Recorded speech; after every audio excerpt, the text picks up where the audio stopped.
Thank you, Jacques. I hope you can hear me well and that you can see my slides online. So yes, something happened to Betelgeuse some years ago. I'm going to talk about it.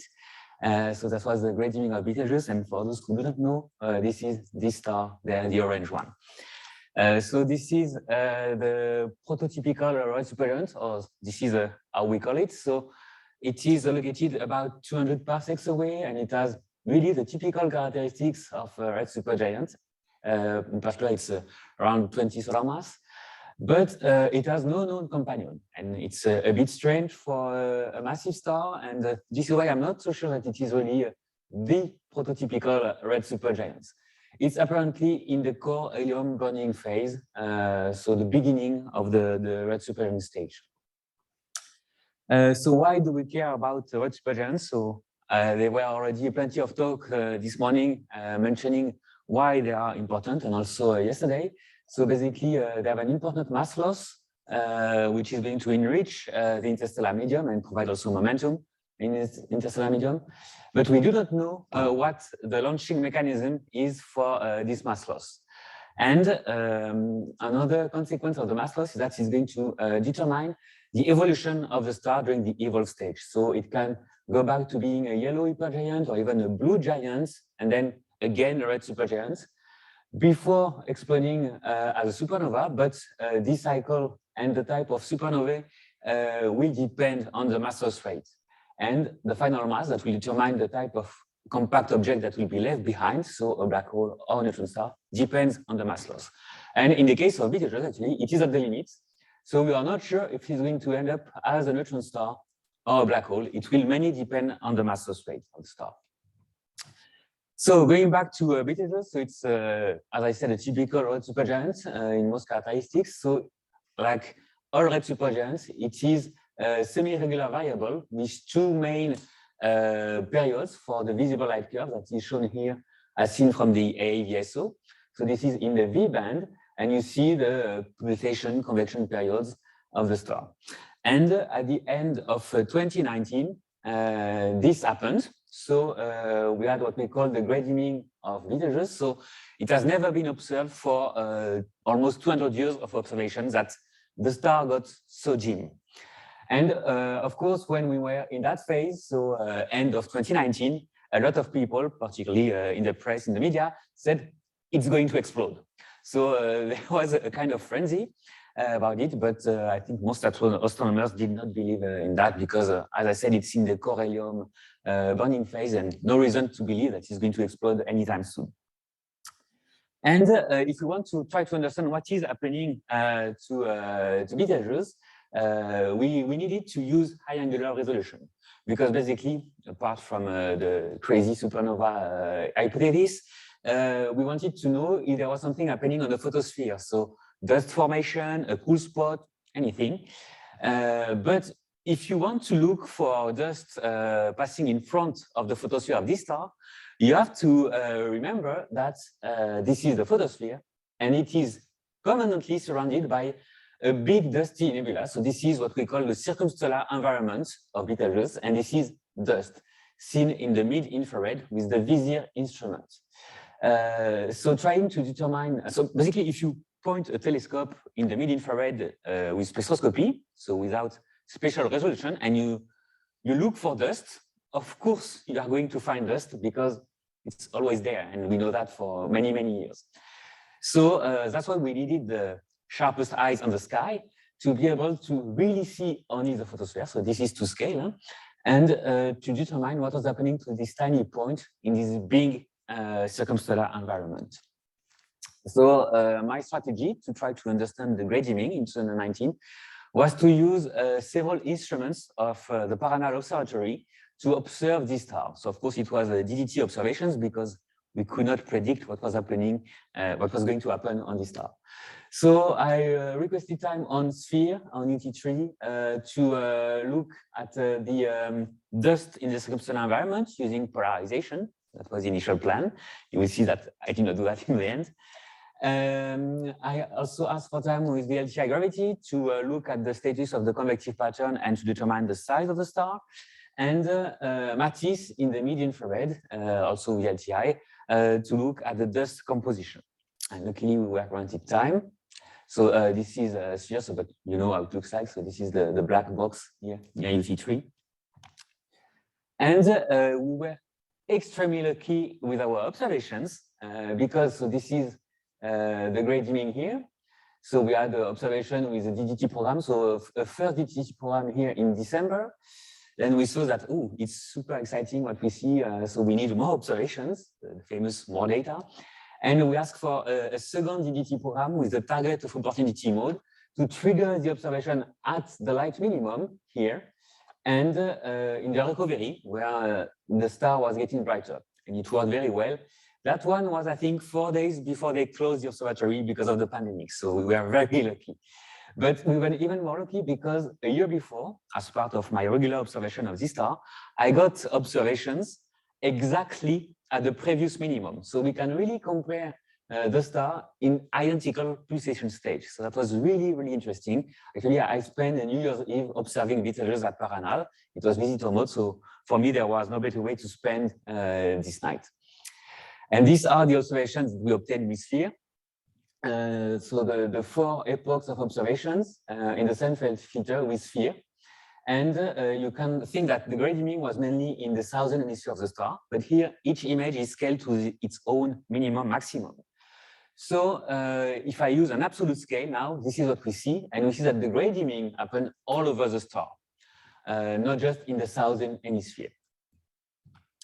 So there were several scenarios to test, to try to understand the Great Dimming of the star. So was the star smaller, was it photospheric cooling, or was it dust?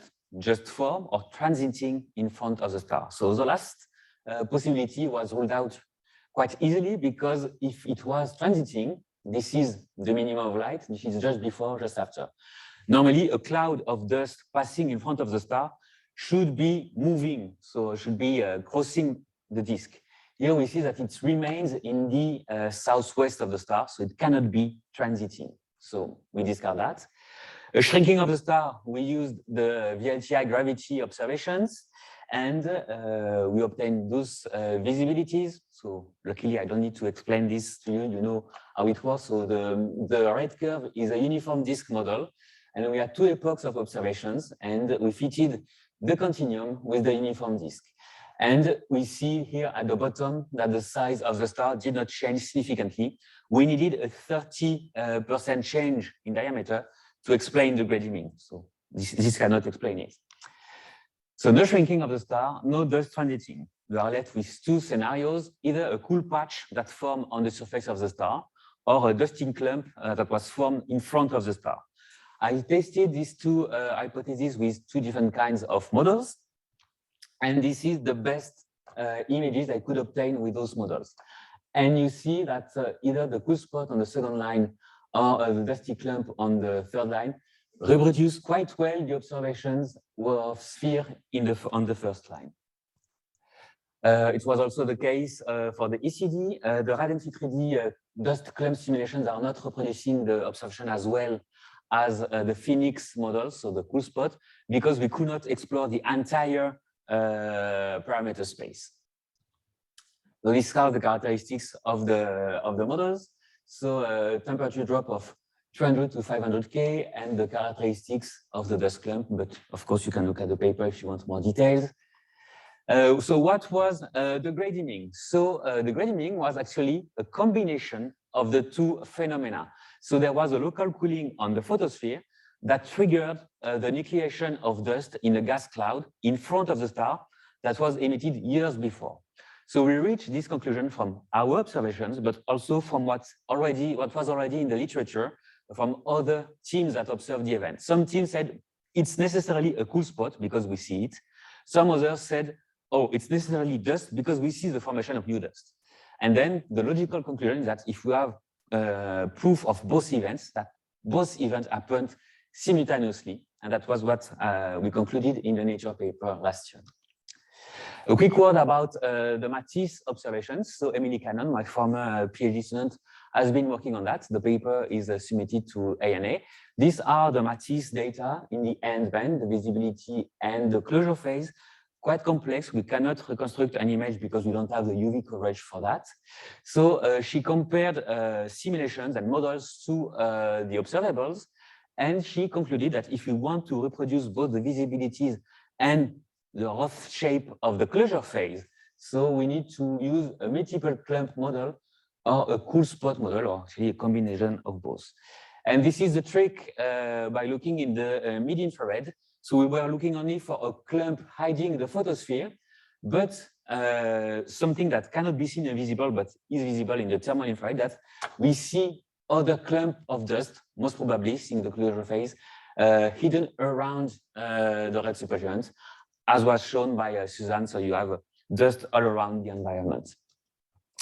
And also a tiny bonus of paper is that a clump in front of the photosphere can hide. So if you put it in front of the photosphere, it does not appear in SED because its absorption is directly compensated by the thermal emission in the mid-infrared. So it's normal that we did not detect, in some cases with SED observation during the red dimming, the formation of new dust. So we currently don't know how red supergiants are launching their wind, but hopefully the great dimming will help to produce more models and to better understand the processes in the circumstantial environment. And clearly, if we want to understand the mass loss of red supergiants, we need the sharpest eyes on the sky. And I just want to say that I was not alone to produce this exciting result. So I had an entire team with me, and during the pandemic and with the lockdown, it was really nice to work with all these people, even via Zoom. Thank you for your attention, and I will be happy to take any questions.